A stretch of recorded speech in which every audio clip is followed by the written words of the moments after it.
Such horrid dreams.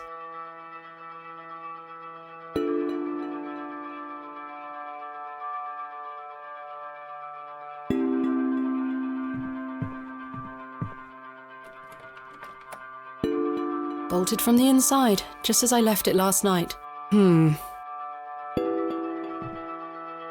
As I suspected, I must have dreamt of that wretched-looking cat. I must say I'm relieved. Right then, let's see if I can track down the elusive Leonard Shoulder. I'm rather anxious to get to this Barrow. I also wonder what happened to Mr. Tillett.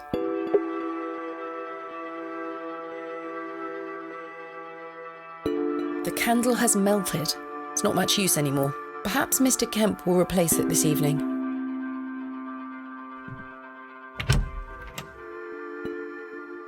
Good morning, Miss Bateman. Good day, Stanley. Did you sleep well, Miss Bateman? Not really. I have the rather queer recollection of a cat entering my room last night. A cat, you say? Yes, an odd-looking grey one. I must have been dreaming, as I locked the door and windows before I went to sleep. I saw a similar cat in the lavatories while searching for Mr. Tillett. Ah, Herbert. Oh, he's a harmless thing. He comes in now and then searching for scraps. Indeed. Seeing him in the lavatories must have conjured up the strange dream. The mind is capable of manifesting frightful things, Miss Bateman. I'm happy to report the rain of yesterday has lifted. It's a clear morning outside. Crisp. I've prepared a room for your assistant. What time will he be arriving today? His train will get in around midday. Kenneth will also be bringing my excavation equipment. Oh, aye? What does that entail? Picks, shovels, buckets, lighting and such. He usually packs it in a large crate. Come to think of it, I'll need somewhere to store it. You're welcome to use the alley behind the inn for any such bulky items. Is it safe to do such a thing? I can assure you the local folk are not thieves, Miss Bateman. That's not what I... Now, say nothing more of it. Thank you, Stanley. I'll let you get on with your day. I'll be back with my assistant when he arrives. Miss Bateman, Yes? I've something I wish to get off my chest, as it were. I've been tossing and turning all night, Miss Bateman. I feel rotten, I really do. What on earth are you talking about? As you know, I like to run an honest establishment. And well, I have not been honest with you, lass. I do know of Hobbs Barrow. You do? I do. Many here do. There are stories tied to that place, you know. If I've learned anything in this life, it's that some stones are best left unturned. Old Leonard Shoulder is someone to be wary of too. I can't tell you what to do, lass, but you'd best avoid him. Why lie to me about Hobbs Barrow? I know, lass, I know. I feel dreadful. But why? What are these stories you speak of? I really can't tell you more. If you insist on visiting that place, you'll have to seek out Mr. Shoulder. He brought you here. He should be the one to tell you. I must say, Mr. Kemp, this is all quite puzzling. I've never let local superstitions stop me in the past. I pride myself on being a woman of logic and reason. I've no time to waste on such matters. As I say, seek out Mr. Shoulder. He can tell you more.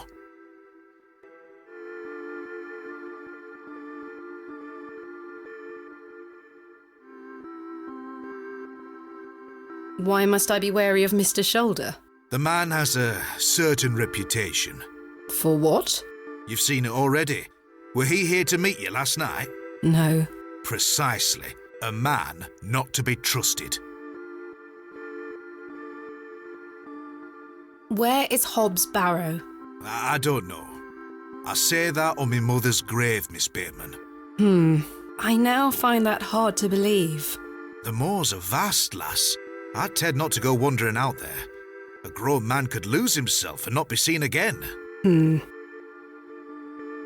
Where does Mr. Shoulder live? I can't say for sure.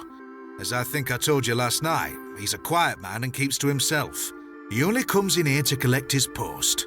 Leads me to believe he lives a fair distance away. Certainly not in the village itself. Might someone around Bewley be able to help me find him? You could ask around. As I say, lass, Bewley folk mean well. Don't forget that. I shall return later. Good day to you, lass.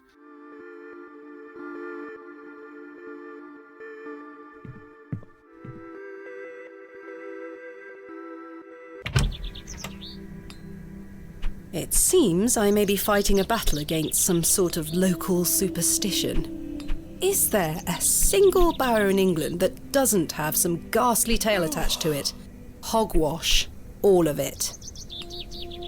I've a few hours until Kenneth arrives. I should use this time to find Mr. Shoulder.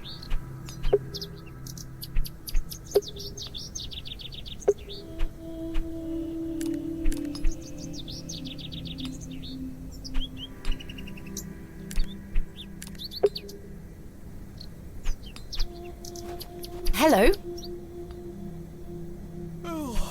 My name is Thomasina, and you are... Now then, that's none of your concern, love. What do you do around here? Hey up, you're not scared of sticking your neb in. I look after the churchyard. Dig the graves. Ha! What can you tell me about the church? Aye, it's a church. Quite. Do you know a man named Leonard Shoulder? I don't know out about no Leonard Shoulder. What can you tell me about Bewley? Not much around here, love. Not worth mentioning to you, like. I see. What can you tell me about Hobbs Barrow? Not to be found digging around in those things.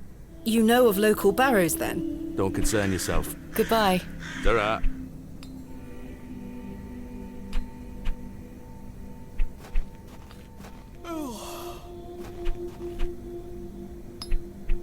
Hello? Yes? Do you like living in Bewley? Yeah, I do. Are you from the city? I'm from a long way away. You must have come on the train. I love watching all the steam puff up into the sky. Have you been on the train yourself? No, miss. Our parents don't have the money for train tickets. Father says we have all we need here in Bewley. Perhaps this nice lady would like to take you away with her on the train. No, I need to stay and protect Bewley from the lantern worm. My name is Thomasina. What's yours? Douglas? It's a pleasure to meet you, Douglas. What is the lantern worm? It's gonna come back and get us all. John Lantern thought he killed it at the River Ware, but my father told me it still lives. We must all be prepared. The lantern worm isn't real, Douglas. Father just told you that to get you out of his hair. Not true. I saw it slithering out by the beck. Like a giant eel it were. I ran home so fast I thought I would fly. Sorry, miss. My brother has a vivid imagination. Children often do at his age. I'll keep training. You will all thank me when I thrust my sword deep into its fat belly. Douglas, this lady doesn't want to hear your nonsense. That's a great sword technique you have. Thanks, miss. Mr. Crozier's going to make me a real one when I turn 12. I'm preparing myself to fight the lantern worm. Do you know a man called Leonard Shoulder? That's a funny name. Have you heard of Hobbs Barrow? What's that? A local burial mound. Our parents don't let us wander far from the village. What's a burial mound? Don't you mind about that, Douglas. Who's Mr. Crozier? He's a blacksmith. His forge is just over there on the other side of the square. Don't you think 12 years of age is a little young for a real sword? I'll be a master swordsman by then. Goodbye. Goodbye, miss.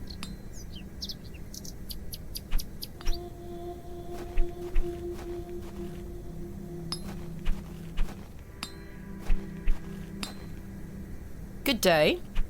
Yes? Mr. Crozier, I presume. Aye, George Crozier. At your service. My name is Thomasina. Aye. Can I help you? Are you a Bewley native, Mr. Crozier? Aye. Born and bred. That's where my father's forge before mine. How is business faring? I do an honest trade. There'll always be horses needing shoes and farmers needing tools. You let me know if you need out made or mended. I'll do you a fair price. Thank you, Mr. Crozier. Do you know a man by the name of Leonard Shoulder? Oh, aye.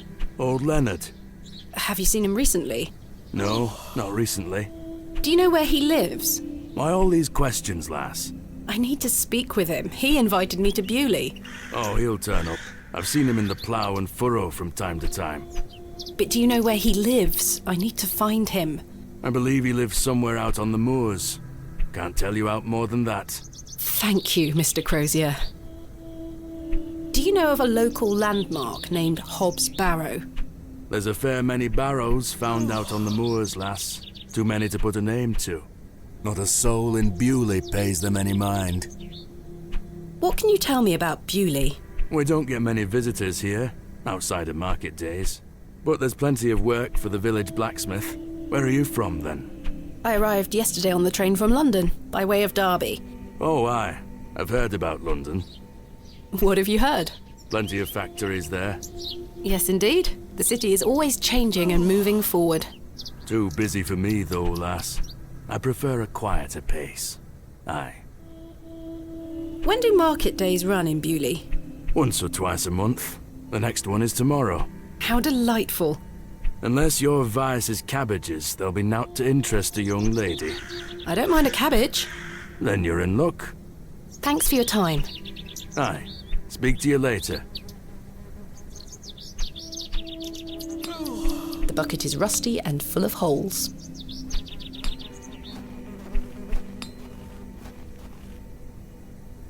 Hello. Good day. Would you like to buy one of these cakes, pet?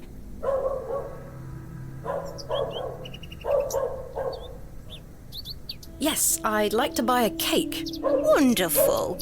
I can tell you're not from around here, because if you were, you would know about my Bakewell puddings. They are quite famous. Curses. I have no more money.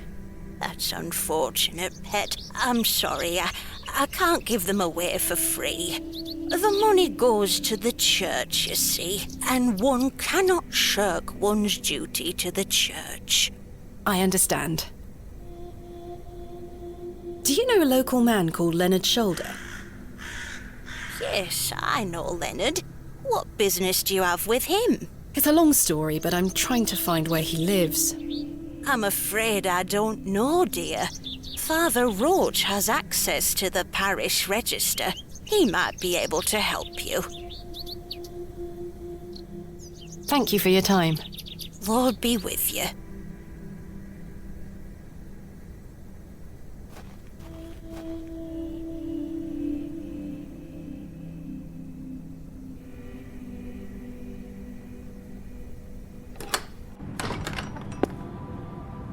Goodness me, look at these box pews.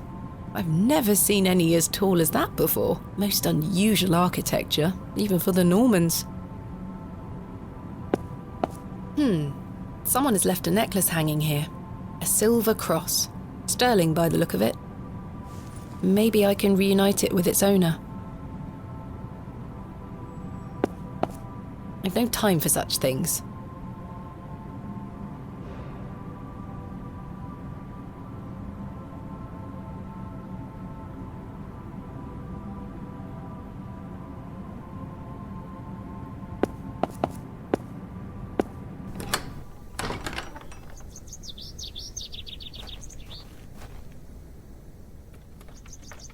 It's locked.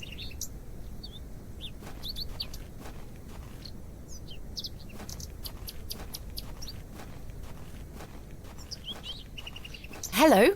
Good day.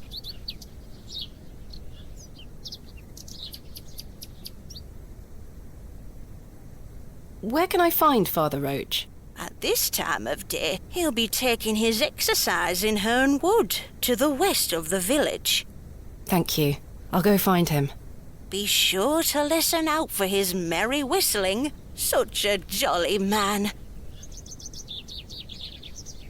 Thank you for your time. Lord be with you. Excuse me, do you think anyone would mind if I borrowed this trowel? You help yourself, dear. Father Roach won't mind lending it. Just be sure to put it back when you're finished. Of course, thank you. It is more blessed to give than to receive.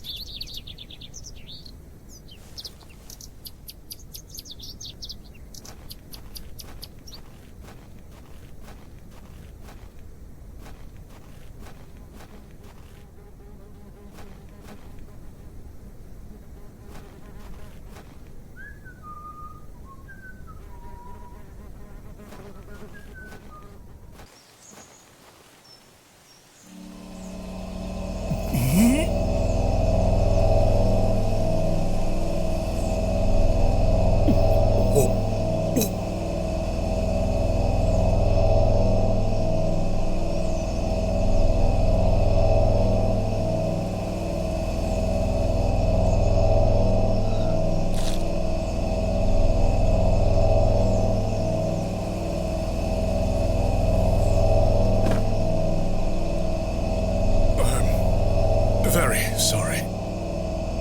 Oh, the shame. This malaise will not pass. Oh, the nausea. I need your help, young lady. Tell me what you need. Let the blood from my arm. Excuse me? Cut me. I beg you.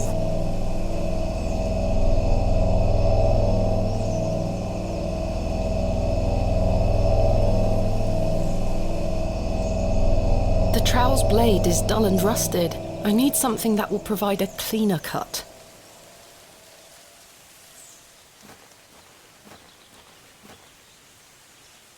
Ouch! The broken lens is extremely sharp.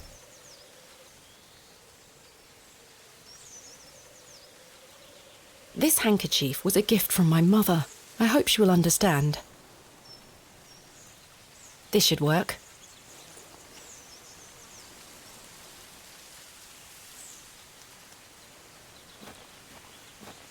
Are you sure you want me to do this?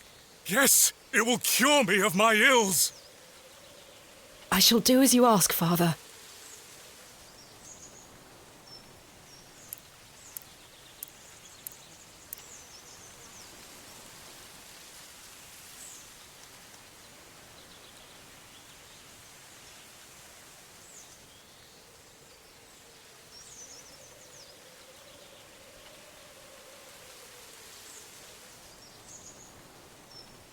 Thank the Lord for my spare pair. God bless you. I already feel quite better. I'm glad, Father. The rapid healing properties of bloodletting cannot be overstated. I'm Frederick Roach, vicar of St. Edmund's Church. My name is Thomasina Bateman. It's a pleasure to meet you.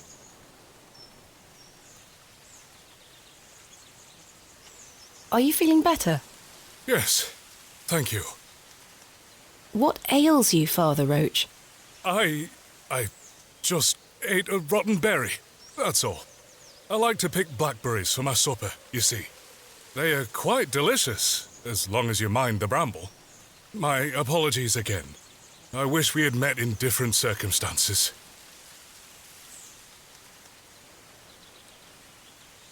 I'm looking for Mr. Leonard Shoulder.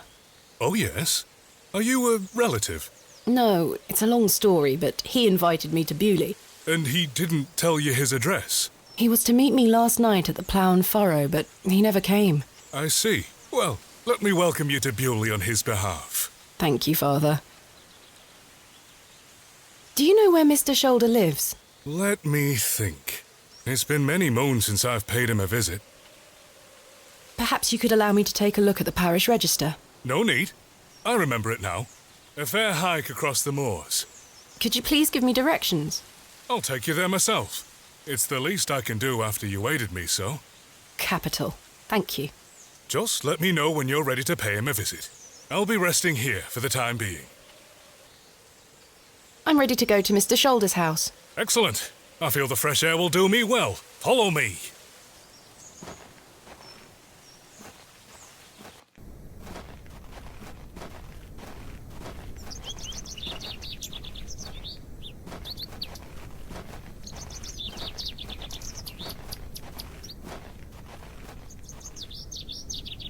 Good morning, Father. Good morning, Mrs. Duplancy. Mrs. Duplancy, this is Thomasina Bateman, a visitor to our parish. We've already had the pleasure of meeting, Father. Excellent. Miss Bateman, don't hesitate to try one of Mrs. Duplancy's wonderful cakes. Yes, I've heard about her famous Bakewell puddings. I'll be here all day, young lady. But remember, once they're gone, they're gone. Those little whelps have already gobbled up all the gingerbread. You are doing God's work, Mrs. Duplancy. He smiles upon us, Father. Miss Bateman, if you'd like to follow me.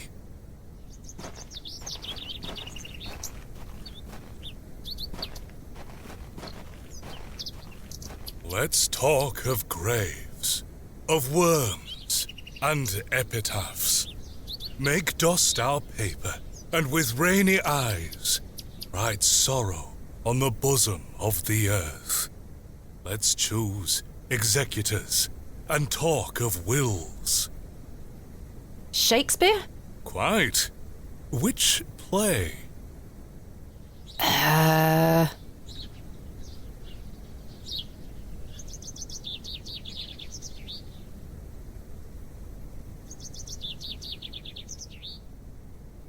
Macbeth. Magnificent guess, Miss Bateman, but I'm afraid that passage is from Richard II. Studying the work of the bard is one of my favourite pastimes. Follow me.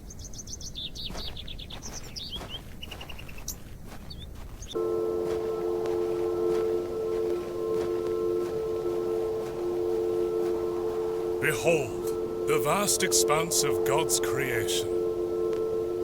The moors extend as far as the mortal eye can see. Beautiful, is it not?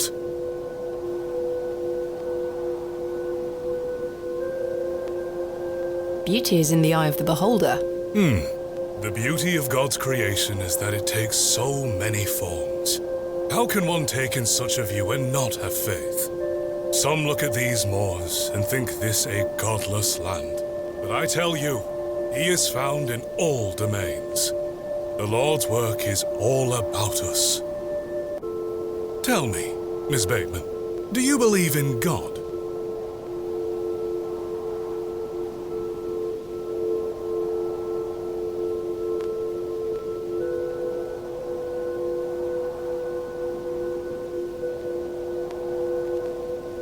I was brought up Anglican. The church was an important part of my early life, Father Roach. But what happened to my father eventually made me question things. If you don't mind me asking, my child, what happened to your father? He had an accident when I was very young.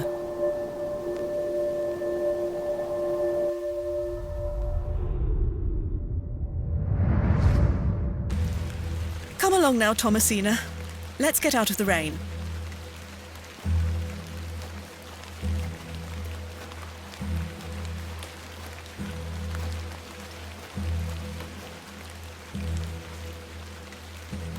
Remember what I told you, all right? Be a good girl. People are unwell here. They don't want to hear you running about making noise. Understood? Yes, Mother. Good. And don't annoy the nurses. I promise I won't. Good. Now, let's see your father.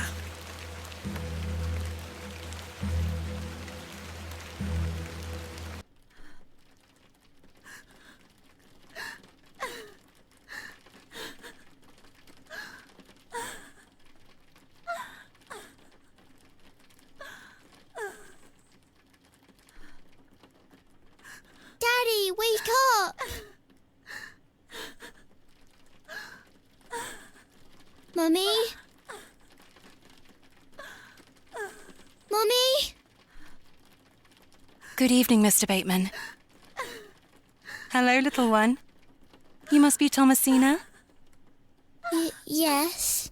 My name is Nurse Blaketon. I just need to talk to your mummy for a little bit. I'm sorry to disturb you, Mrs. Bateman. Mrs. Bateman? Will he ever talk again, Nurse Blaketon? The doctor is uncertain, Mrs. Bateman. There is the possibility that Mr. Bateman won't regain any movement at all. But we will do our utmost to look after Mr. Bateman here at Ticehurst, ma'am. He will have a nurse by his side at all times, I can assure you.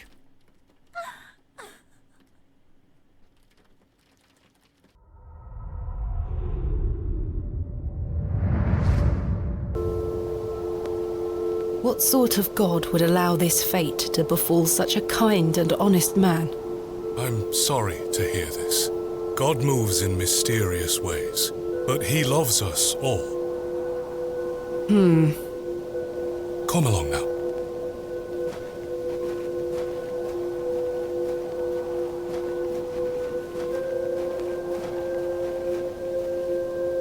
Hello? She scampered off in a hurry. Who was that? Some primitive folk make their home out on the moors. I suggest you keep your wits about you when you are exploring, and don't stray too far from Bewley. I see. How much farther to Mr. Shoulder's house? Still quite a walk, I'm afraid, but we'll get to him soon enough. Now then, take a look at this. Legend has it that this cairn has stood here for over 1,000 years. How remarkable. The Devil's Toe. I beg your pardon? That's what it's called. The Devil's Toe. Oh, I see. Come now, onward.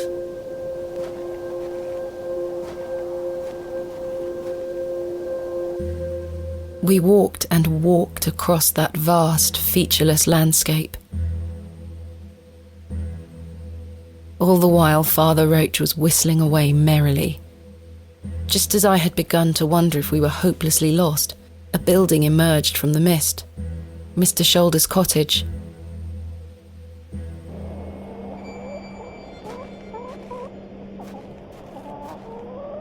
Here we are, Miss Bateman. Unless my memory fails me completely, this is Mr. Leonard Shoulder's house. Thank you for your help, Father Roach. Now, no need to thank me after your providential assistance today. However, I have something to ask you. Yes? Please don't tell Mrs. de Plancy about my little scene in the woods. She will only fret. The poor dear woman has enough on her mind as it is. I shan't mention it. Thank you. You'd better see if Mr. Shoulder is in.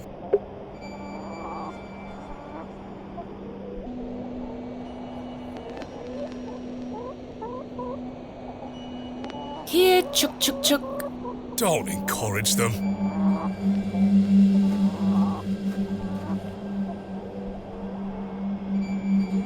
No sign of life?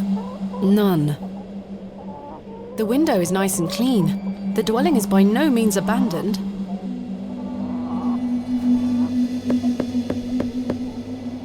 Mr. Shoulder? Is Thomasina Bateman here? I'm here in Bewley as discussed. Maybe try again. His hearing probably isn't the best at his age.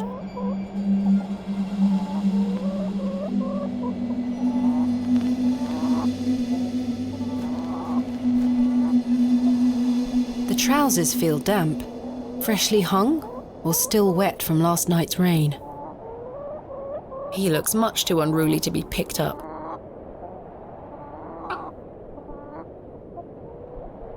Care to hold one, Father Roach?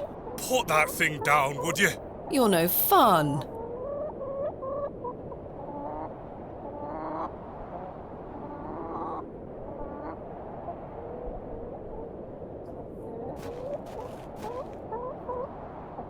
I've no desire to lug a block of wood about the countryside. That glove looks familiar. I wonder if it matches the glove I found behind the plough and furrow. The gloves are a pair. Does this mean Mr. Shoulder was in the alley last night?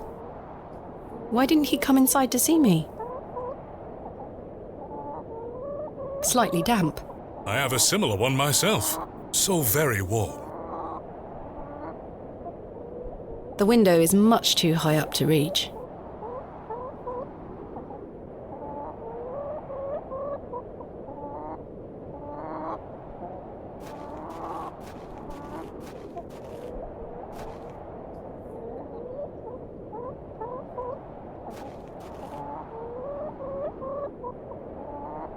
What do you make of Mr. Shoulder's residence?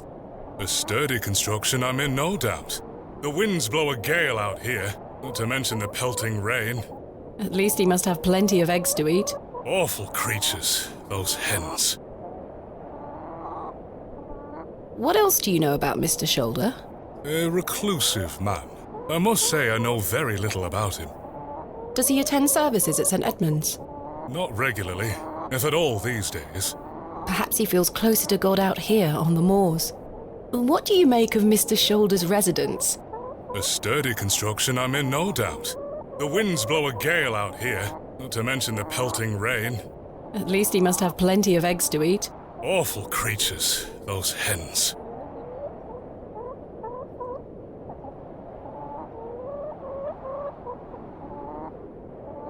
Why don't you like hens, Father? I know I must love all of God's creatures, but they make such an unholy ruckus, and their talons claw at my boots. But they mean no harm, and they provide eggs. I cannot abide hens' eggs. They smell of sulphur when rotten.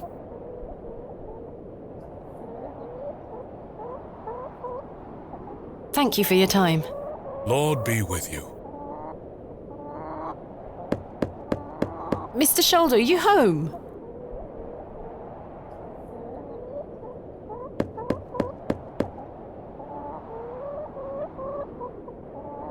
It appears Mr. Shoulder is not at home. Curses. Perhaps you could try the handle? It's locked. Perhaps he's gone for a stroll. Possibly. I'd suggest you call back later, my child. I myself must make my way back home. I have some matters to attend to at the church. Shall I accompany you back to Bewley?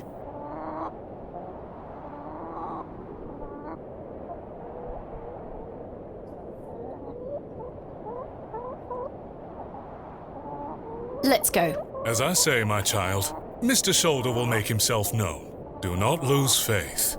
I'm rather frustrated by this situation. Now. Things move at a slower pace out here. Something you may not be so accustomed to. Come now, Miss Bateman. Well, Mr. Shoulder, you've brought me to Bewley, and now you're nowhere to be found.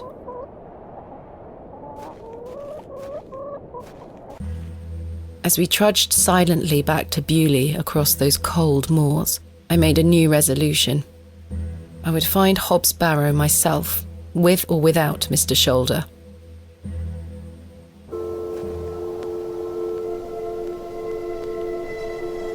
The train! That must be Kenneth. Kenneth? My assistant. I see. Well, Miss Bateman, I really must attend to some other matters. I hope Mr. Shoulder finds his way to you. Thank you for your help, Father Roach. My pleasure. Parting is such sweet sorrow.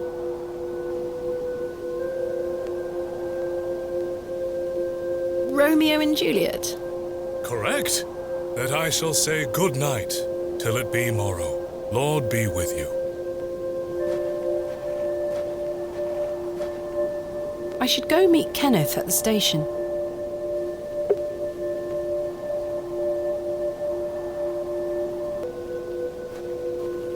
Margaret's Lookout. I wonder who Margaret is, or was.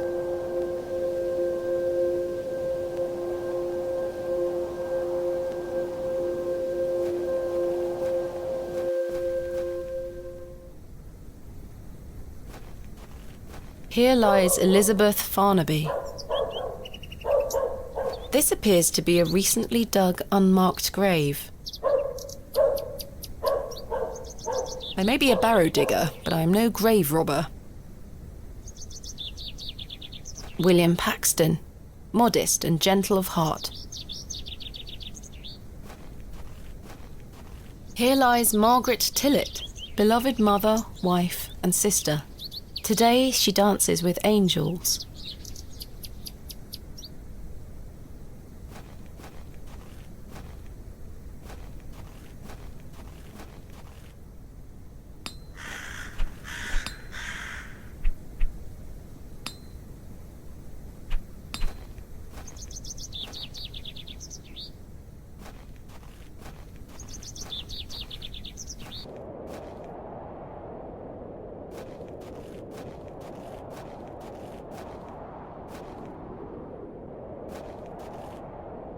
Where is Kenneth?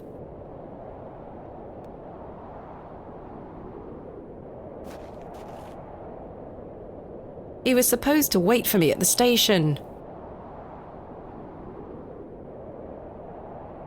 Mr. Tillett, where did you go last night? Have we met? Last night at the Plough and Furrow. Oh, Miss Bateman. I were blind drunk last night and woke up with a stinking headache. You still smell like a brewery. Sorry. You went to use the lavatory and never came back, Mr. Tillett. I searched everywhere for you. I think I remember you bought me a drink. Then it's all a blur. I woke up in my bed this morning with my wife sour at me for waking her at some ungodly hour.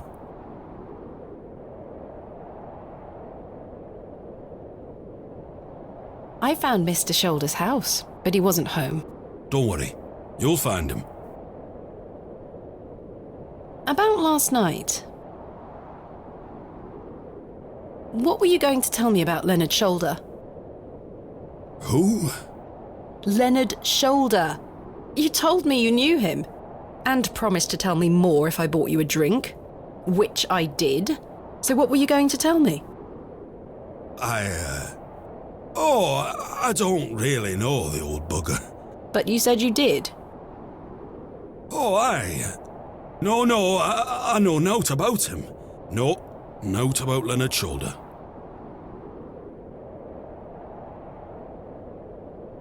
If you say so, perhaps I am mistaken. I say a lot of things when I've got the drink in me. I probably just wanted you to buy me an ale. Even if that's the case, it doesn't explain your disappearance. Aye, I don't remember out. I'm looking for my assistant, Kenneth. Oh, aye. His train has arrived. Not a single soul disembarked the last train, Miss Bateman. Impossible. Was that not the midday train from London by way of Derby? Aye, it were. Mr. Price were here, unloaded a few crates. But no Kenneth. Not a soul.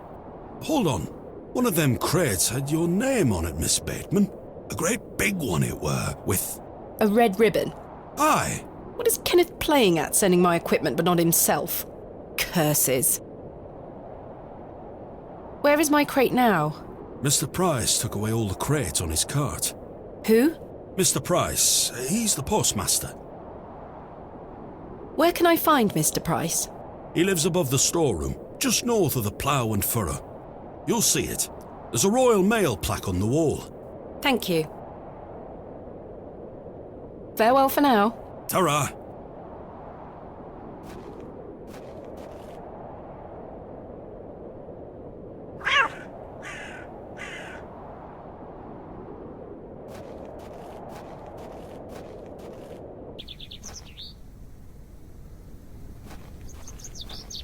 Good day to you, Cyril. How do, lass? What are you up to, Cyril? Keeping an eye on that bleeding railway station. That's what. Thankfully, no one got off the last train. Really hate that station, don't you? Oh, I curse Midland Railway for bringing their damn line through Bewley. This is our town, our land. 'Tis no place for outsiders. So you keep saying. Anyway, no more trains today. Almost time to celebrate with an ale, I think. I could do with one myself. You paying? No. I found Mr. Shoulder's house today, but he wasn't home. Why the bleeding hell should I care, lass? I'm looking for Hobbs Barrow. Do you know where it is? Mind your own business, lass. You really are quite helpful, aren't you? Bah. Goodbye. Ta-ra, lass.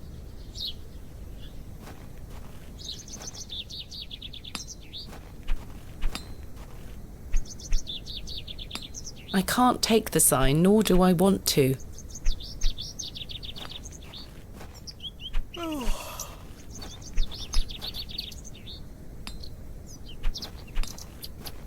I can't remove the plaque.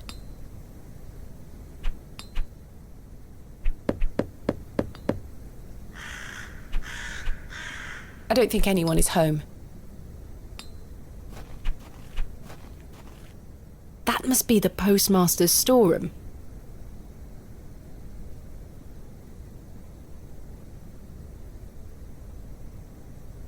Hello? Good day. I haven't seen you in Bewley before. I'm just visiting. Lovely. It's nice to see a new face. We don't get many visitors. My name's Henry. Henry Long. Nice to meet you, Henry. Thomasina Bateman. Wonderful. What a treat. I'm looking for Mr. Price, the postmaster. Oh, Mr. Price, my lovely neighbour. I'm afraid you've just missed him. Curses. I saw him wheeling a large crate into his storeroom just there. It must be mine. I really need it. Have a look through the window to see if it's yours. Where did Mr. Price go? I don't know. The man were in a hurry. I know he has family in Bakewell. That's miles away. Did he leave by foot? No, by horse. He must be a few miles down the road by now. Curses. When will Mr. Price be back? He didn't say. Could be tonight, could be a few days. How infuriating. I told him I'd keep watch of his storeroom, and I'm a man of my word, Miss Bateman. I shall not budge from this spot.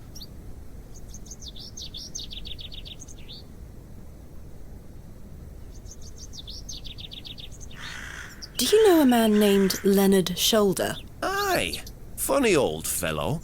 I hear he lives way out on the moors somewhere. Have you seen him recently? No, not for a long while now that you mention it. Why do you ask? It's a long story, but I was to meet him in Bewley. He invited me here. Well, I must thank him when I see him for inviting such an enchanting young woman. You flatter me, Mr. Long. I'm looking for Hobbs Barrow. One of those old burial hills. Yes. Do you know where it is? Believe it or not, I haven't set foot on the moor since I were a child. Why is that? I've got all I need right here in Bewley. And we're all truly blessed with the railway station, which brings us lovely new faces. Your opinion of the railway station differs widely from your fellow townsfolk, Mr. Long. I've not met anyone particularly keen on it. That railway line is the start of a new era for Bewley. Mark my words. There's much to protect here, but we need new blood. I hope that some of you visitors will actually stay here permanently. Why is that? So I have new friends to talk to. Some people here don't want any new friends. Cyril Farnaby, the miserable old sod, is the worst offender. I've had the pleasure of meeting Cyril. He really dislikes the railway station. Absolutely miserable he is. I've tried to convince him many times that the station will help Bewley. He just doesn't understand. I met him last night in the Plough and Furrow. Aye, the scene of our many debates. Blimey, I could go for an ale right now, actually. Can I buy you a drink?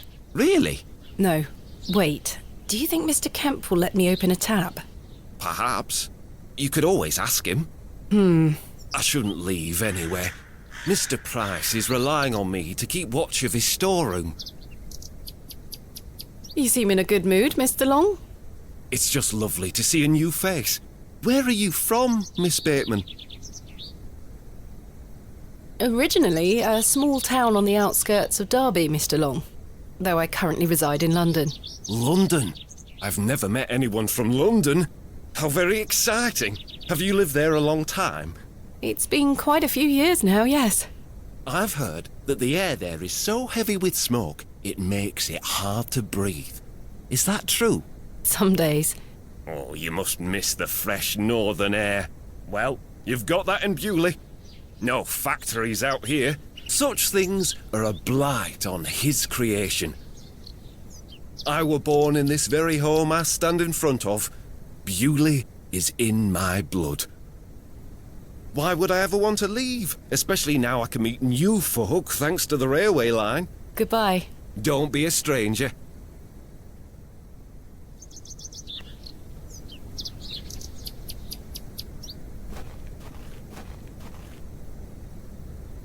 There's my crate. Kenneth always ties a red ribbon to it. I can see an envelope tucked behind the ribbon. Perhaps it can help explain Kenneth's absence. I'm going to have to get in there.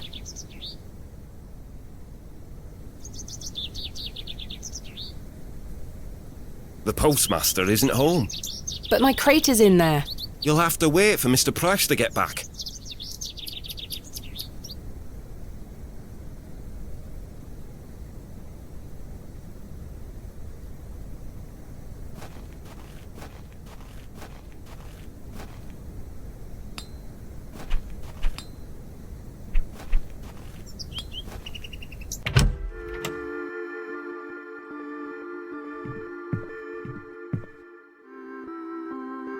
I'm sorry to ask this, Mr. Kemp, but could I please open a tab?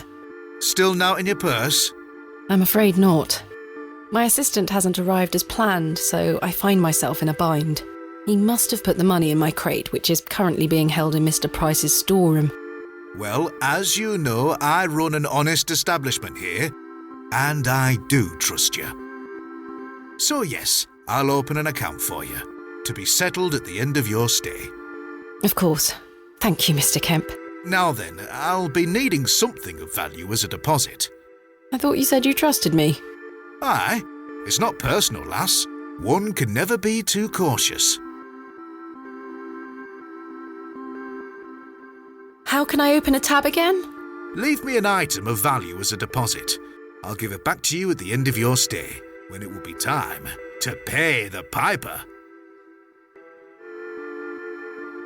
Goodbye. See you soon.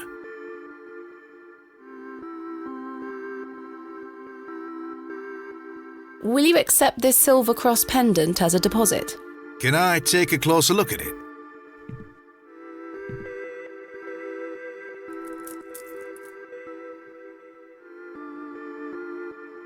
Aye, silver.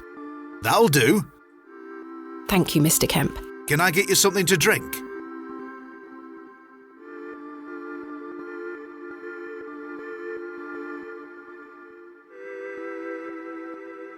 A tankard of your finest ale, Mr. Kemp.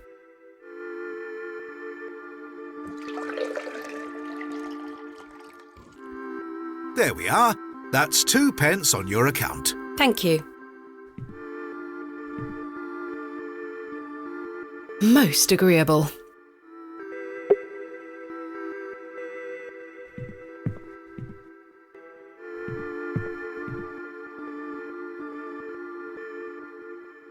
My assistant has not arrived as planned. Oh, is everything all right? I'm not entirely sure. Am I to keep a room for him just in case? If you could hold it for one more night, Mr. Kemp. As you wish.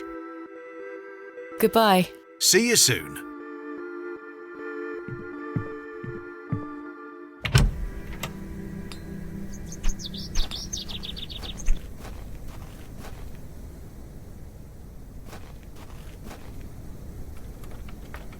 It's locked.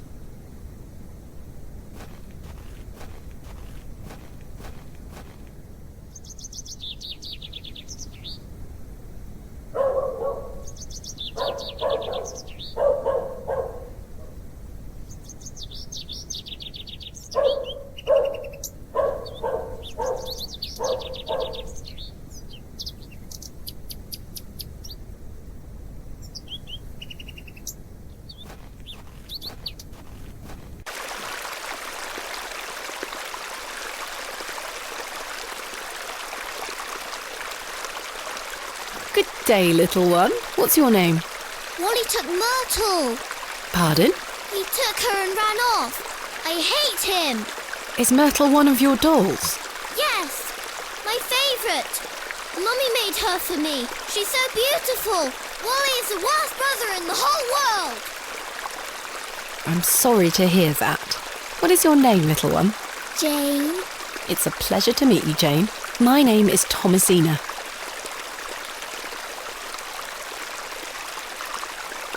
This is a lovely little beck. It's where we get our water, miss. It's good for drinking and cleaning.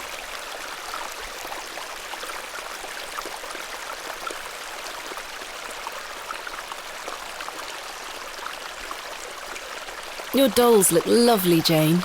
Thank you, miss. I love them very much. Today was their bath day. Why did your brother take Myrtle away? He's just jealous because Daddy is letting me come with him to the market tomorrow. Wally thinks I'm Daddy's favourite, so he took Myrtle from me. What if he rips her to tatters? What if he feeds her to Mr. Bryden's goat? Don't worry, Jane. I'm sure he wouldn't do such a thing. Where did your brother go? I don't know. Home, maybe. But I have to wait here for Myrtle's friends to dry out. Do you know an old man called Leonard Shoulder? No, miss. Have you heard of a place called Hobbs Barrow? I have, yes. You have? We aren't supposed to talk about it. Why not? Would you like to go there? Yes, I would very much like to. I'll tell you where it is if you find Myrtle for me. You will? Yes! But don't tell anyone about it or I'll be told off. I promise. Please find Myrtle first. I miss her. I will. Where do you live? Our home is on the other side of the village, miss. Maybe Wally went back there. Or maybe he's left her out on the moors. Poor Myrtle. I'm going to kick him so hard. Goodbye. Bye, miss.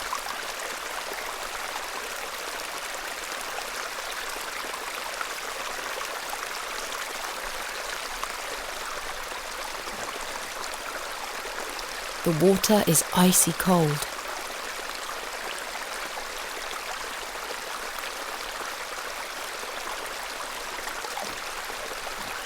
Hey! Stay away from that! It's bad luck to touch the Yammen's horn. I'm serious. Fine.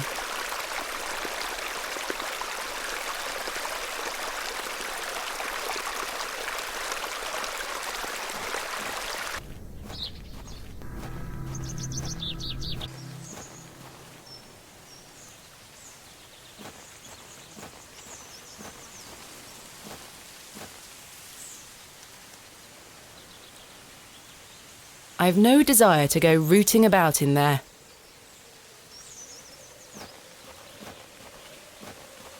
I shall see you later this evening, gents. Well, I say. Greetings, my dear. Hello, sir. A pause on your beauty, for I shall see you again soon. Wait! Some nerve. Lady, you're blushing. I most certainly am not. Sorry, lass. No way through here today. Says who? Lord Panswick. Now get back before you find yourself under a falling tree. Who is Lord Panswick? Our governor. He's the governor of the whole town. All right, Owen, back to work now. He lives in Bewley. Aye, not far away. But his lordship doesn't like questions. Or visitors. Now please leave us to our work. What are you doing here? What does it look like I'm doing? We're chopping down trees. There is no need to be sarcastic. We're employed by Lord Panswick. He's ordered us to gather logs from his woods. That's what we're doing. Why are you gathering logs for Lord Panswick? By heck, you ask a lot of questions.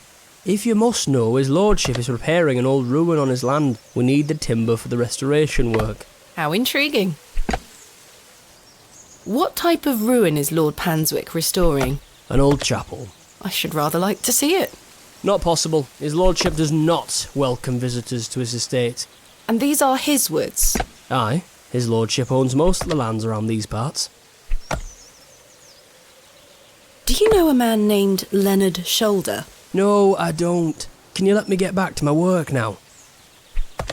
Thanks for your time.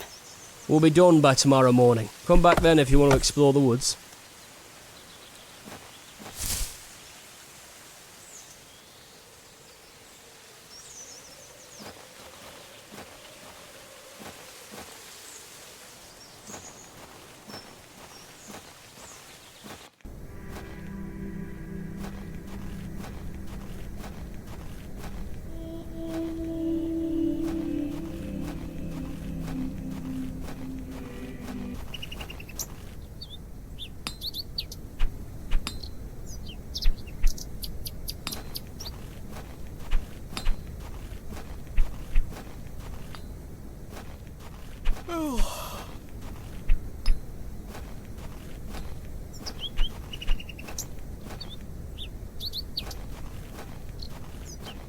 Hello there. My name's Thomasina.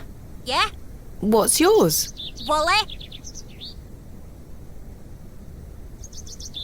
Jane tells me you've taken Myrtle away. And what if I did? That's a bit mean, don't you think? She kicked me! Look at this bruise on my leg! That does look quite bad. Why did she kick you? Because she's a little goblin. You don't know what she can be like. Besides, Myrtle is gone now. I've given her to the fair folk. That'll teach her. Who are the fair folk? The little people of the moors. I gave Myrtle to them. Little people? You don't mean fairies, do you? We call them fair folk round here. Wally, there is no such thing as fairies. It's two, and I gave them a doll. Where can I find these fair folk? Follow the tinkle of their tiny bells. I hear them when the wind dies. They dance around their little house. But where is this little house? Just listen for the bells, you'll find it. Don't think about bringing that doll back. That'll just bring bad luck for all of us. Do you know a man called Leonard Shoulder? No. What do you know about Lord Panswick? I heard he owns the whole county. Have you met him? No, he lives out on the moors somewhere. But everyone does what he tells them to. Why's that? Because he has a lot of money. Have you heard of a place called Hobbs Barrow? No. Goodbye.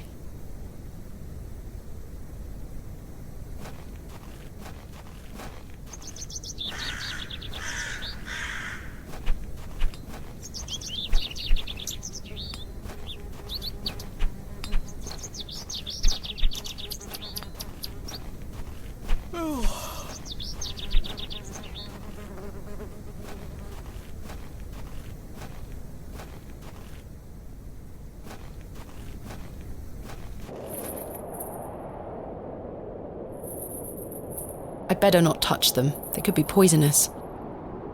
It looks like something has been buried in the middle.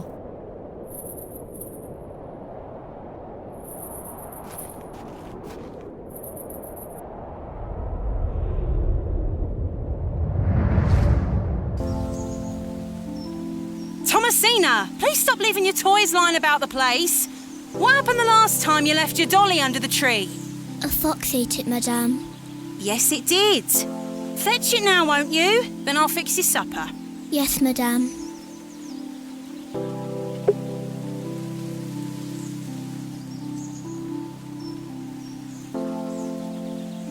Hello, fairies.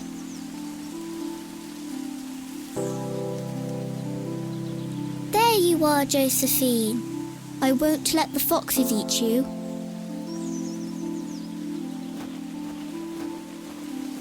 Who's that you have there, little bird? Josephine. She introduced me to the fairies. Oh, fairies, you say? Yes, Daddy. Do you believe in fairies? Of course. Do you see those mushrooms over there? Yes. That's the gateway to their kingdom. That's where Josephine and I go to talk to the fairies. Now, listen to me, Thomasina. Yes? You're old enough now to hear this. There's no such thing as fairies or talking dolls, my little bird. What do you mean? I'm sorry, my dear child. I do not wish to upset you. I just want to make sure that you understand the difference between fantasy and reality. Josephine is just a doll, and fairies do not exist. But, Daddy... Science is the great antidote to the poison of enthusiasm and superstition. Please always remember that. If you hear anything about fairies or the like again, know that it's hogwash. What is it?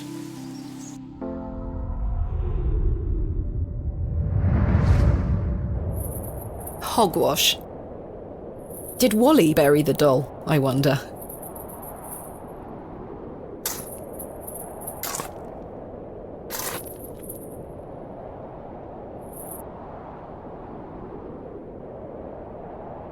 This must be Jane's ragdoll.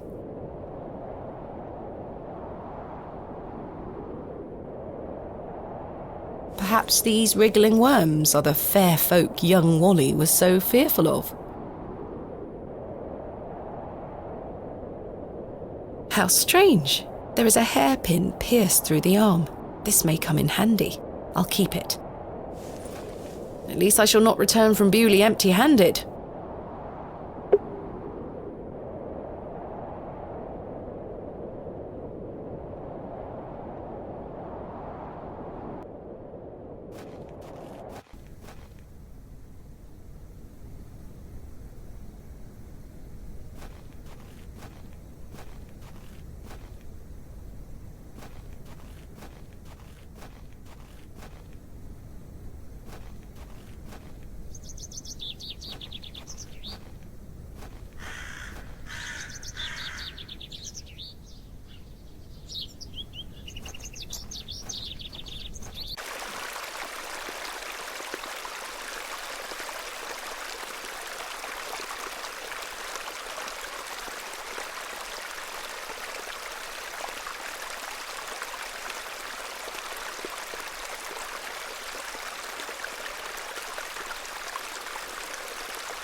I present to you Myrtle. Myrtle! I missed you so much. Now, I believe we had a deal. Hide and seek. Come back! It's in moments like these I thank myself for not having children.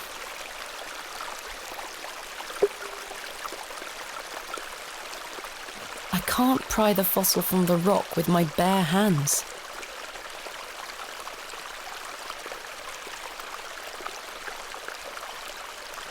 The trowel is too blunt to chip away at the rock.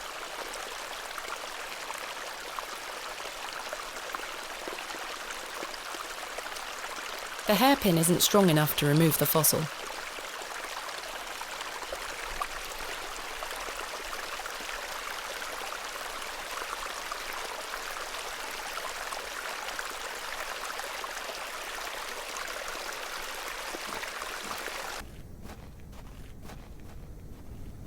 Hey!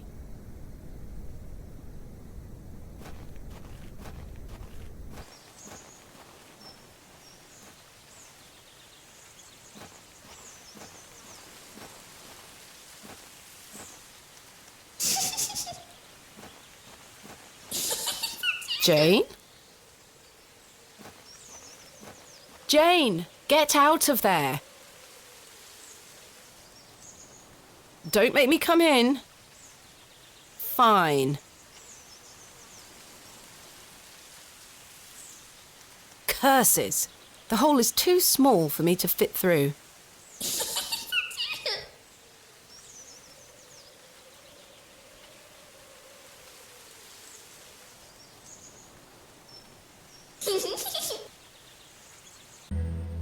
I was always happiest with a trowel in my hand, uncovering hidden worlds within the earth itself, clod by clod. That should do it.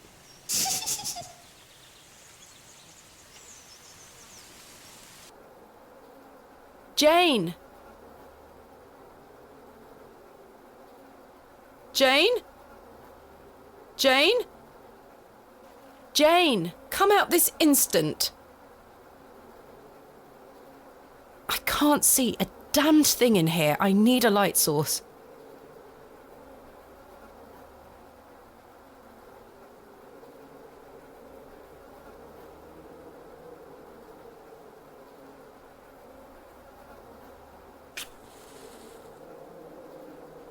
Curses.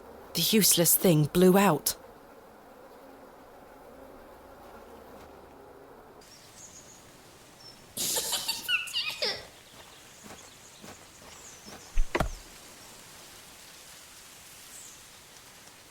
Do you know where I can find a place called Hobbs Barrow?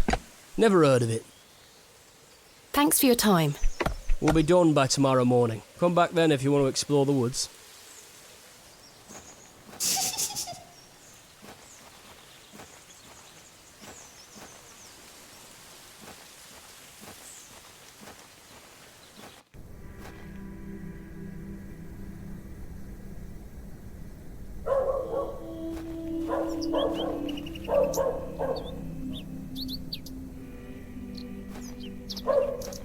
Good day to you, Cyril. How do, lass?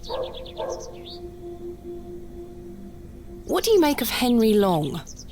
An idiot who thinks that station's a good idea. Can you imagine? Strangers pouring into Bewley. Turns the stomach, that does. Maybe he has a point. You could travel. Bah! You're an outsider. I'd expect you to have such a bad opinion. But Henry, he's a Bewley lad. We've had the odd barney or two in the pub over it all. I can imagine. Can I buy you a drink, Cyril? Now? Yes. Go on then, lass. Follow me.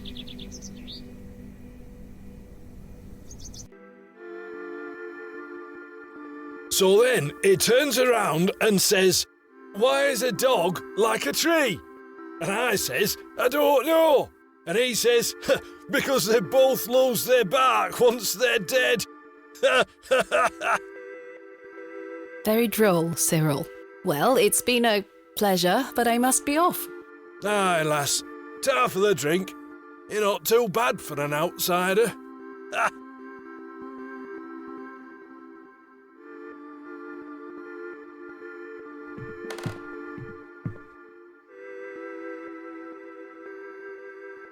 Can I please have a new candle for my room? I'll go upstairs and replace it this evening. Can I have one now? It's not dark yet, Miss Bateman. Never mind. Goodbye. See you soon.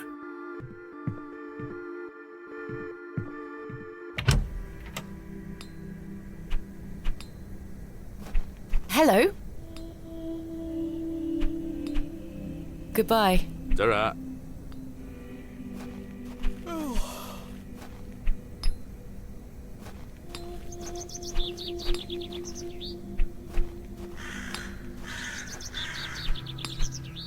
I have one just like this. The blacksmith is right here. I've no need to go inside. Good day. Yes? Mr. Crozier, might I borrow your lantern? Sorry, lass. I need it. My eyesight is not what it used to be. The extra light helps me see what I'm hammering. I understand. Thanks for your time. Aye. Speak to you later.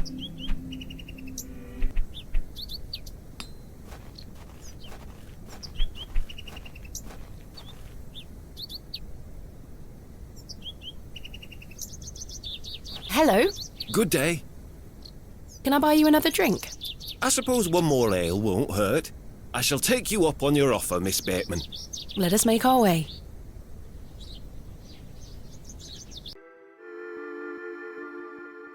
To think, if that station hadn't been built, we would never have met.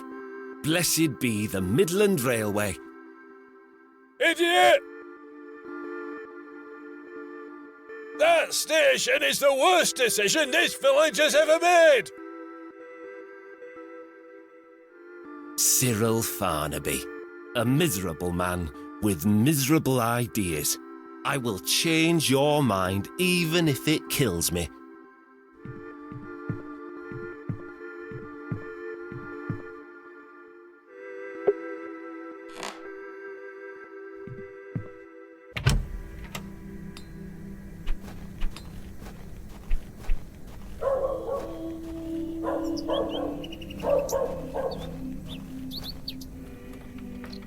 Locked, as expected.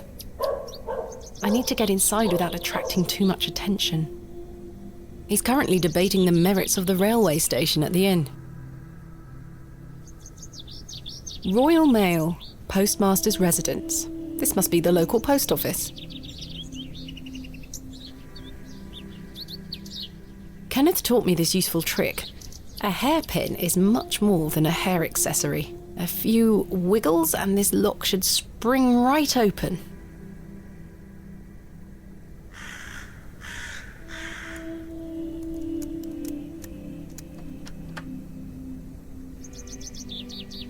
I've snapped the hairpin in the process, but I managed to unlock the door.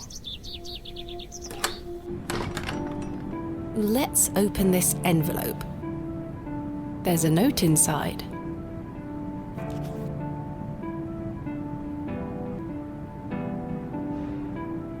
How very frustrating. I wonder what happened. I'd better get this to the alley before Mr. Long comes back. Moving a fully laden crate through the village square was no easy task. Somehow, no one was there to witness it. But I didn't give up, because I never give up, do I, Mother? I am as stubborn as my father, as you liked to remind me.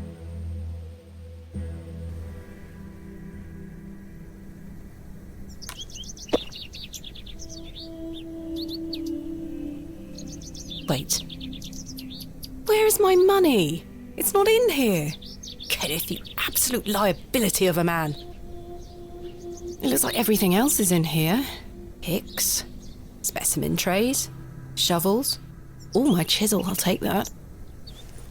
Ah, my lantern. It feels light. There mustn't be any oil inside. I'll leave the rest in the crate. Stanley assured me things would be safe here. No money and no assistant. This is most inconvenient. Still, I've been in worse situations. I've got a tab at the inn for now. I'll worry about money later. I must find that Barrow and get on with the excavation.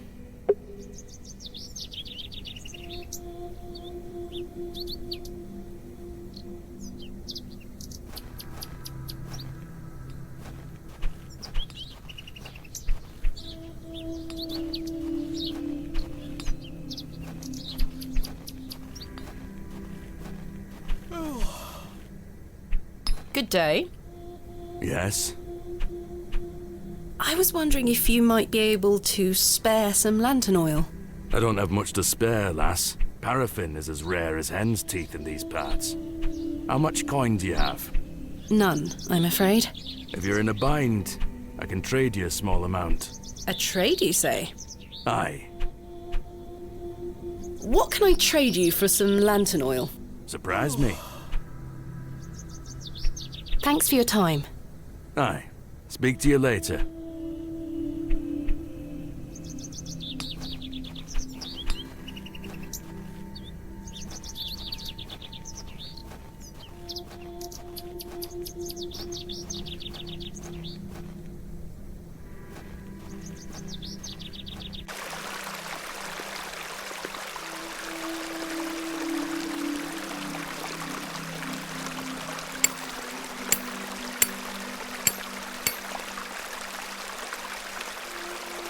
Splendid. I've managed to extract it in one piece.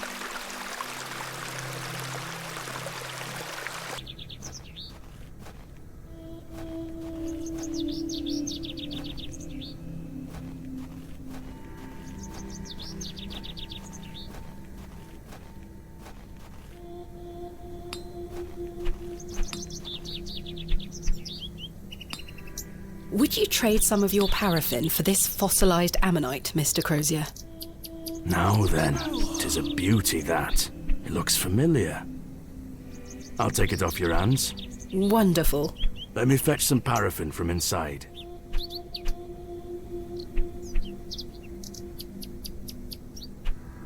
There you are. Thank you, Mr. Crozier.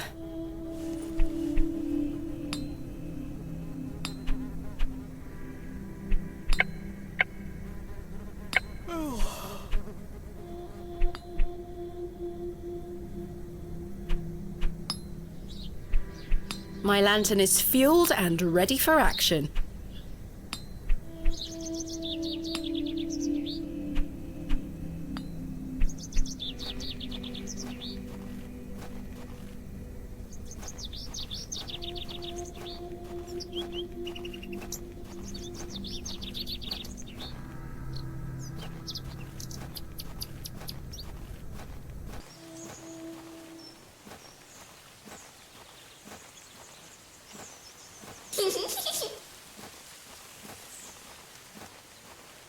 Right, let's put this lantern to good use.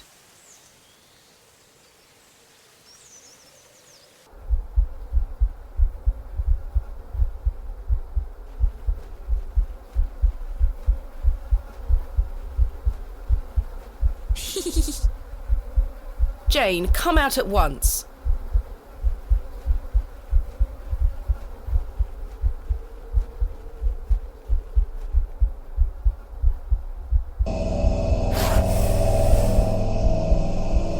Goodness me!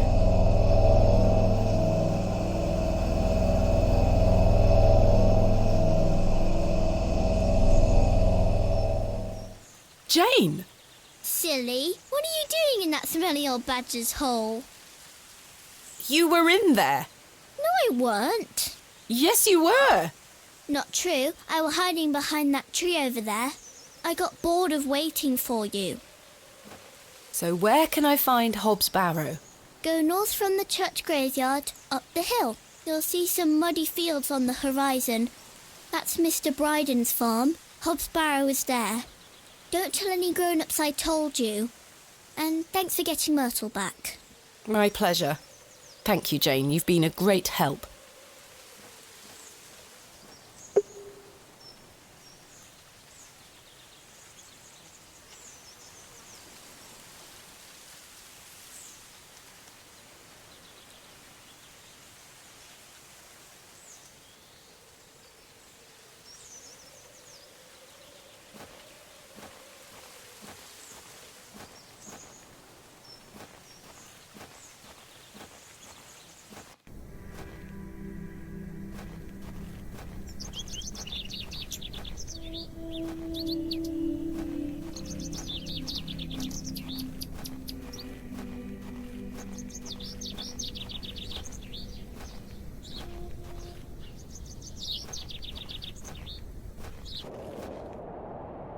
This is where I dug up Jane's ragdoll.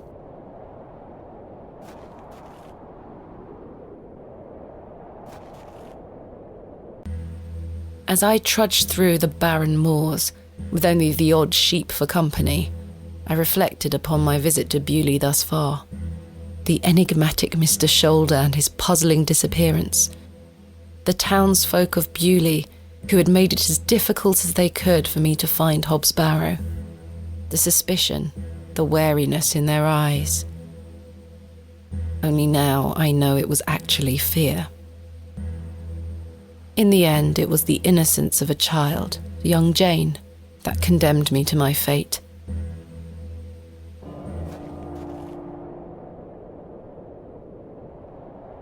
I've no desire to wander the furrows.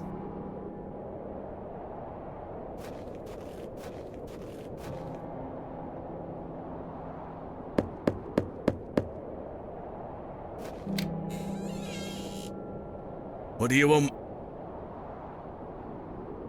My name is Thomasina Bateman. Mr. Bryden, I presume. Aye? What do you want, lass? I understand Hobbs Barrow is located on your land. Oh, well, yes. Why do you ask? I am an antiquarian, Mr. Bryden. I'm writing a volume on the Barrows of England. Oh, I suppose you'll be wanting to dig about it. If at all possible, Mr. Bryden. I was invited to Bewley by Mr. Leonard Shoulder, who told me such an excavation would be possible. Leonard Shoulder? Ha!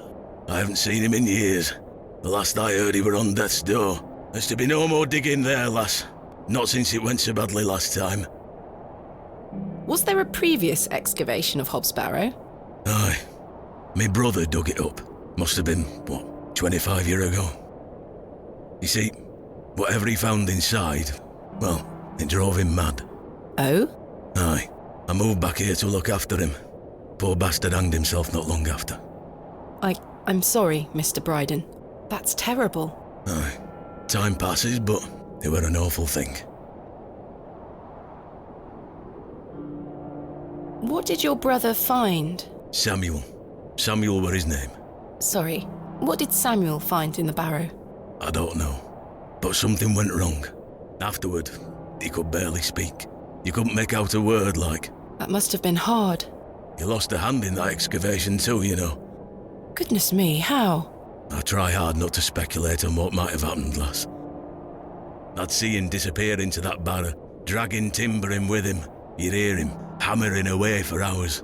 I offered him help, but he'd have none of it. Soon enough, he blocked the entrance off. To look at it now, you'd never know the thing we dug up. The landers reclaimed it. Who else was involved in the excavation? 2 others, I believe. Outsiders, perhaps. I can't say for sure. I think they left town pretty swiftly afterwards. I lived in Bakewell at the time. I only moved back here to look after Samuel. I took over the farm when he passed away. I see. What can you tell me about your farm? Samuel's fair to side. We're a fortunate family. The soil is fertile here. Crops grow without too much trouble. All the other farmers round here raise livestock, even Lord Panswick. We grow feed for him. Most fortunate, Mr. Bryden. You haven't seen Mr. Shoulder for some time? I hear about him now and then, but it must be a good few years since I set eyes on him. He hasn't been here to visit Hobbs Barrow? Not to my knowledge. I heard he's beset by ailments. Don't leave his home often. How odd. I assumed he'd spoken to you about my visit. Not at all. What can you tell me of Lord Panswick? He keeps us going. Most of our crops go to feed his animals. What is he like? Oh, I've hardly laid eyes on him. He sends his workers here to pick up the crops. I see. Mr. Bryden, may I please have your permission to excavate Hobbs Barrow? No. Have you not been listening, lass? Samuel found something in there that's best left to rot. No digging here, lass. Wouldn't you like to find out more about what Samuel found in there? Perhaps. But Samuel boarded up that barrow for a reason. You don't want to tempt the same fate, lass. Perhaps I can at least see Hobbs Barrow. I suppose you've come a long way to be here, lass. All the way from London, Mr. Bryden. Have you any proof of all you've told me? You wish to see proof of what, Mr. Bryden? I can't let any Tom, Dick or Harry wander around me fields. What proof have you of your claims? Thanks for your time. Ta-ra now.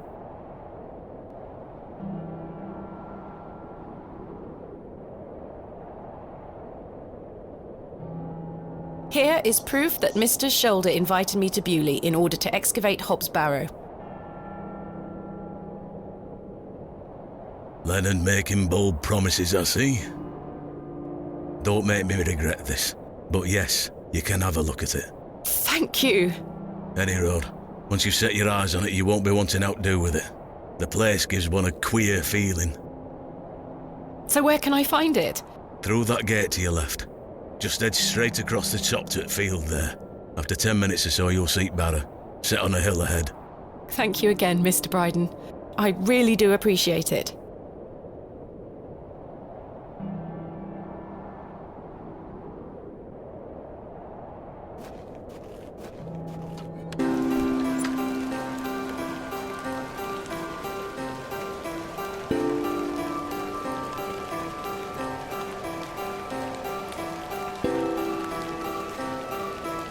I probably should have brought my umbrella.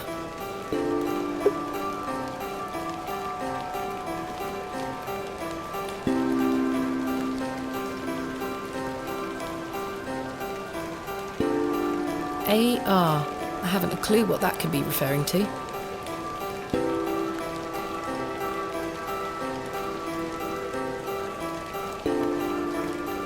Finally, here it is.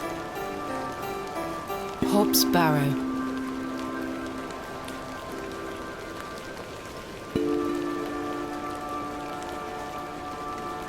Indeed, a barrow of a most unusual rectangular form. I've not seen something like this since West Kennet Long Barrow. Yes, this shall make a fine entry for my book.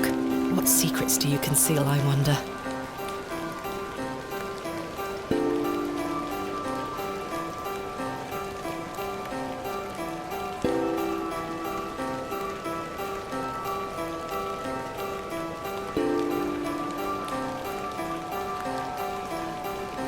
That smell, earthy and sweet.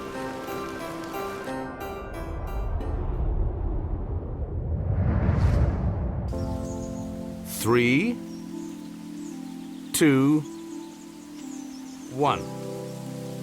You can open your eyes now, Thomasina. Come.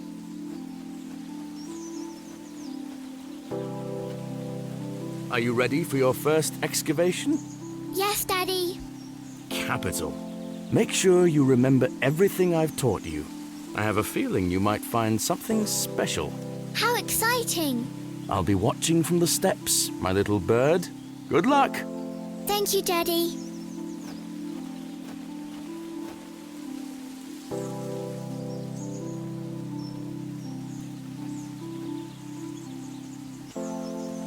Now I'm ready.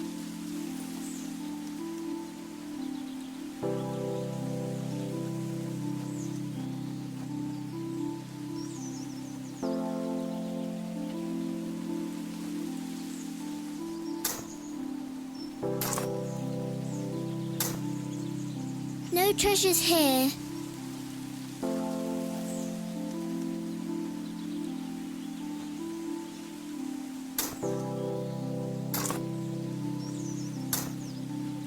Nothing here.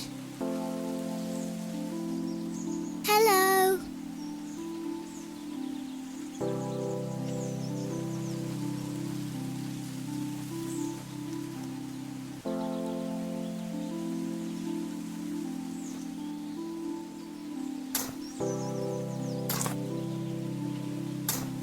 Treasure! Daddy, I found the treasure! Look! Well done, little bird.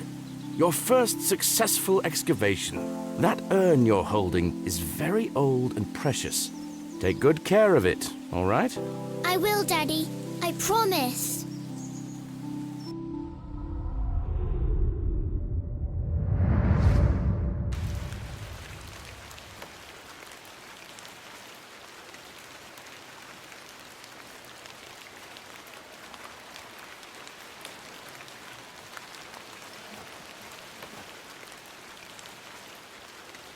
I do have a feeling there is something exceptional to be discovered here. I must gain Mr. Bryden's permission to excavate.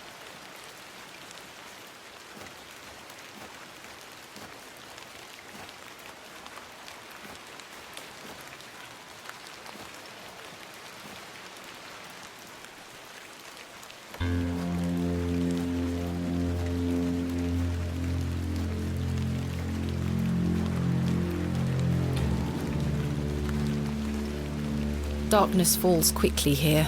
I should make my way back to the inn.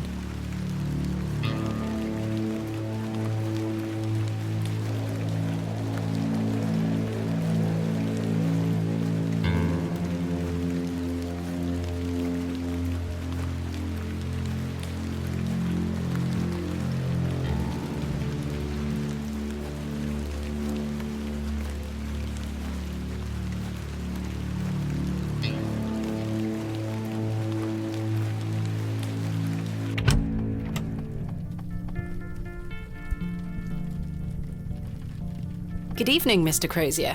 Evening. Thanks again for the fossil, lass. 'Tis truly a beauty. You're most welcome. What can you tell me of Lord Panswick? His lordship commands much respect around here, lass. Keeps me busy with work. Why do you ask? Just curious. How long have you been collecting fossils? Ever since I were a boy. The moors look a barren place, but there are plenty of fossils to be found in the rock formations. All manner of creatures to uncover. Such a playground for a young lad. What's your favourite piece in your collection? The ammonite you gave me today. The most recent is always the best. Indeed. What about you, lass? Do you collect out? I do. You see, I'm writing a book on the Barrows of England. It shall be called Vestiges of the Antiquities in Rural England. I document all my findings. But what do you collect? Pottery, tools and such. Bones too, no doubt. No, I leave those in place. You've got a morbid heart, lass. Fussing about in old graves like that. We're not dissimilar in that we both take an interest in the remains of the long gone. I suppose you have a point there. How's your book coming along, then? Very well, thank you. Though I'm rather keen to begin my chapter on Hobbs Barrow. Thanks for your time. Aye. Speak to you later.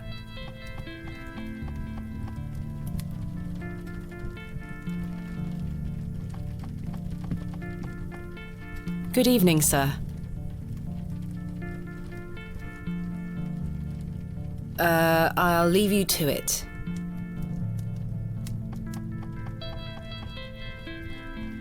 I don't wish to wake him up.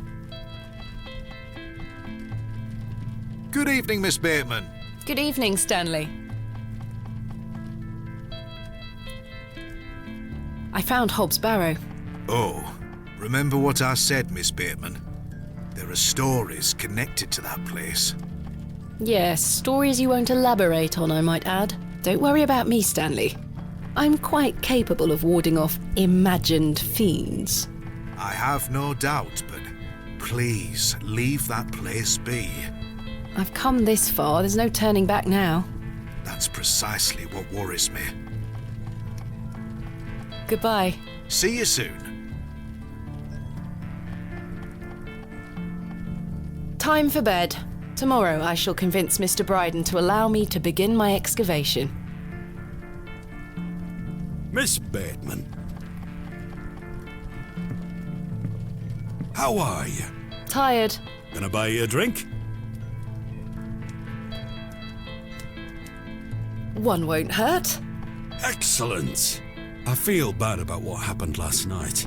I'm sorry I can't remember it. That's all right, Mr. Tillett. Alcohol can do all sorts of damage to one's memory. I was thinking that maybe if we had another drink tonight, I might remember what happened. I'm not sure that's logical. But worth trying? I don't need any further convincing. Take your seat, Miss Bateman. I shall return with the goods.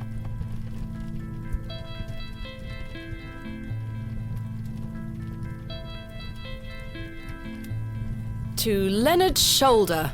Wherever he may be. I've been meaning to ask you something. Yes? Why did Leonard Shoulder ask you to dig up Hobbs Barrow? Despite his disappearing act the previous evening, not to mention his questionable sobriety, I decided Mr. Tillett was to be my ally. I spoke again of Mr. Shoulder's letter, his proposed excavation, and my status as an antiquarian and barrow digger. He was fascinated and quite excited at the prospect of meeting the soon-to-be author of a real-life book. You must find all manner of riches on your digs. Barrow digging is not all success, Mr. Tillett. Often I'll come across the likeliest of sites steeped in promise. We set to work with shovel and pick and all the other barrow opening paraphernalia you can imagine. Every stone carefully taken down, every shovel full of earth put dutifully through the sieve, and we find nothing. Or you may find a miserable remnant of animal bone or a shard of pottery hardly to be recognised from the peat in which it decayed. Sometimes it's as if some Neolithic humorist prepared an elaborate practical joke for your special benefit. It still sounds much more exciting than spending your days sitting in England's most remote railway station. Are you all right, Mr. Tillett? I've had another argument with Agnes. Your wife? Aye. She didn't want me coming to the plough tonight. Truth is, I've been drinking my life away since my mother passed. Oh, that's terrible. I'm sorry for your loss. You're kind, Miss Bateman. Thank you. It's been a year since the old girl left us. She had a horrible end, wasting away, day by day. Consumption got her. She was naught but bones by the end. I can't get the image out of my mind. She were everything to me. I'm so sorry. I apologise for going on, Miss Bateman. It's not appropriate. Don't worry, Mr. Tillett. I appreciate your openness. Used to love going for walks out in the moor, my mother and I, ever since I were a little one. She'd get a tear in her eye as she looked out upon it. She loved this land. I asked Mr. Crozier to build a bench, which we've erected at her favourite lookout spot on the moors. Margaret's Lookout, we called it. Aye. That's a beautiful tribute. Aye. If you take a seat there, do keep her in your thoughts, won't you? Of course, Mr. Tillett. I can relate in some manner. My father had an accident when I was very young. He's still alive, but he can neither move nor speak. He spends his entire life bedbound and incapable of communicating or looking after himself in any way. How dreadful. He was a barrow digger himself, an antiquarian of some renown. He taught me so much, even though I was so young. I think writing this book is my way of carrying on his work. It helps me reclaim those earlier memories of him, and I visit him often to tell him all about my excavations. Can he hear you? I've no idea. The doctors aren't sure. I'd do anything to make him better, Mr. Tillett. I'd do anything to bring him back to the man he was. I am in a state of suspended mourning for a man caught between life and death. Dreadful. Just dreadful. We all have our weaknesses. Mine just happens to be my father. And what of your mother? A cold woman. We haven't talked in quite some time. I think she blamed me for my father's accident somehow. You were but a child. Indeed. She thus saw it fit that a governess should raise me as she spent her life grieving for my father. Well then, I propose a toast. A toast to what? A shared sense of loss. I'll toast to that, Arthur. Now then, enough of this wallowing. Let us be merry. Another round. I really shouldn't. But I did. And another after that. And another. The frustrations of my visit to Bewley slipped away with each swill of Stanley's finest ale.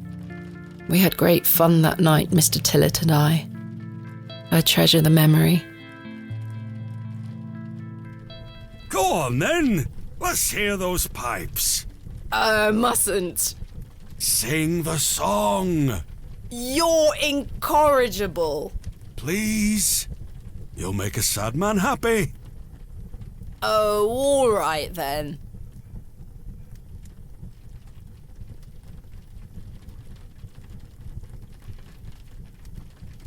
Clasps, celts and arrowheads I'll try to claw within my clutch, and if a shield I should espy, I'll vow there ne'er was such. With popish tricks and relics rare, the priests their flocks do gull. In casting out the earth take care. Huzzah! I've found a skull!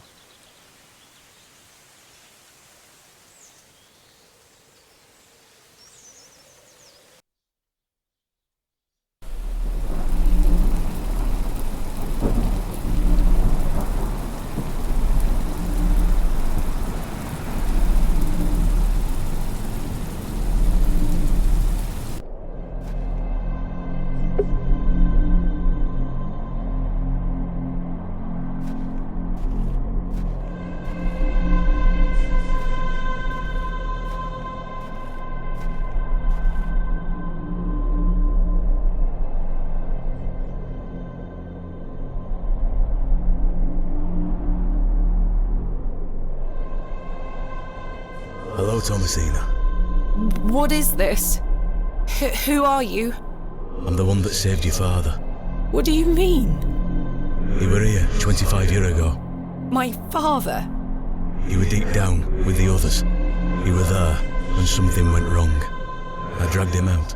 Impossible. I helped him then, and I can help him again. I don't understand. Believe my words. You'll find proof in morning. Now go.